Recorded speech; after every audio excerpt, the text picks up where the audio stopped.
Hi guys, my name's Sasha and today I want to do a key wind chime.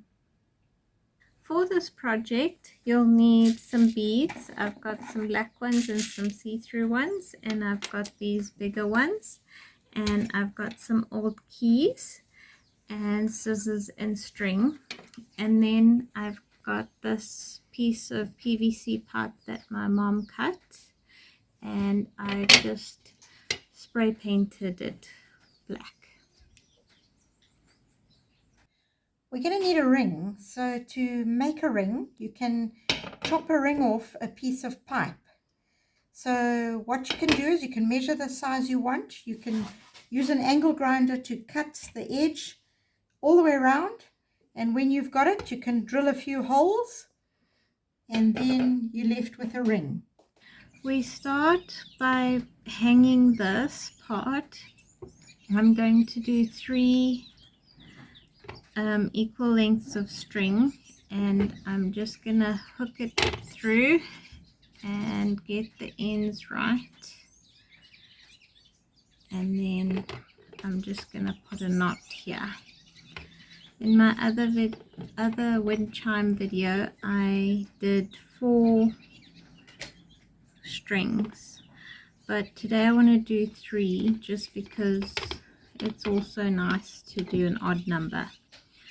So with 4 it's very easy, you just go straight across, but with 3 you need to have, I like to just eyeball it. And the next knot will go over here.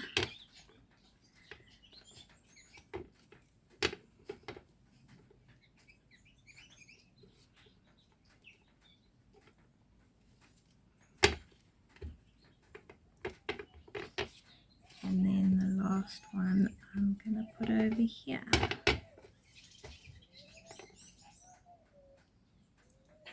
Straighten out the ends and line it up. There we go, and do a knot. I like to do these knots quite tight to the ring so that they don't move around. There we go.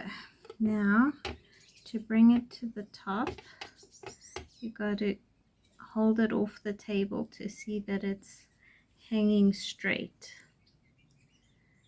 and then you pull the one that's a little bit low.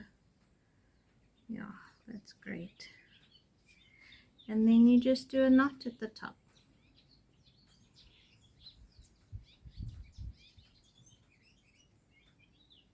So we've hung this up. I did from here up, so now we're going to go from here down. I've cut this piece of string, and we're just going to put a knot and a few beads. I'm just tying a knot there just so that it stays where I want it to stay. I'm going to be using 15 keys, so in each of these sections there's going to be 5 keys. So I'll put a few beads and then hang a key here. I just want to show you how I'm doing this. I've got 3 so far, and I'm just getting the shortest one, and then I'm going a little bit longer, and then this one will be a little bit longer, but it can't be so long that it doesn't touch that key, or else it won't make the noise. So just needs to be a little bit longer, and I'm going to keep going. Each string's going to get longer as I carry on. I've finished the outside ones, and now I'm going to start on the middle one. I've just looped it through the loop that I made when I was making these top pieces, and I'm going to put a few beads on these ones, and then I'm going to hang a key at the bottom. I found these in the same place that I found the keys, just a junk pile, and we can make beautiful things. And this is what it looks like, all finished. Thanks for watching. Please like and subscribe for more projects.